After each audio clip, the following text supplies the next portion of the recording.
ახალი აღთქმის პერიოდი ერთ-ერთი ითაც განსხვავდება ძველი აღთქმის პერიოდისაგან, რომ ჩვენ კვირაში ერთი დღე კი არა გვაქვს შაბათი. როცა თავისუფალი ვიყოთ ცოდვისგან და ღმერთს შეუერთეთ, არამედ 7-ვე დღე შაბათია ჩვენთვის. გესმით? 7-ვე დღე.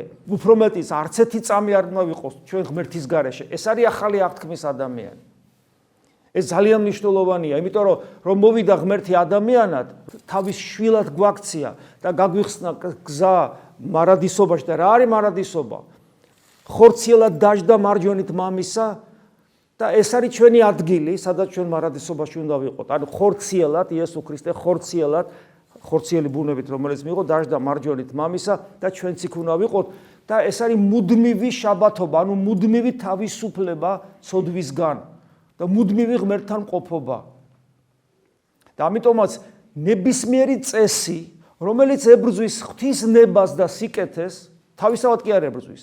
მე ვაკეთებ ამას ისა, როგორც თავისთავად შაბათი კი არ იყო ღვთის ნების წინააღმდეგი, მაგრამ ესე მოეჩვენათ, ესე მოიფიქრეს მაშინდელმა ძველი აღთქმის ადამიანებმა. ზუსტად იგივე ხდება ხოლმე ხშირად აქ. ადამიანს შეიძლება ესე დაულაგდეს ტვინში, რომ ესე იგი გარეგანი ღვთისმსახურებიდან გამომდინარე, თუ გარეგანს ყველაფერს ასრულებს, დაივიწყოს შინაგანი, დაივიწყოს სულიერი და ღვთისნება გვერდზე გაწიოს, მარტო გარეგანი დატოვოს და მაშინ ისე მსგავსება ძველი აღთქმის ადამიანებს, რომელსაც უფალი ეუნება, რომ წესს ასრულებ. თავარი არის უფალი, რომელიც ამ წესის უფროსია. გესმის? აი ეს არის და შენ ეს წესი დაიბადა შენთვის და არა პირიქით. და არა მარტო შენთვის, არამედ შენი მოყვასისთვის.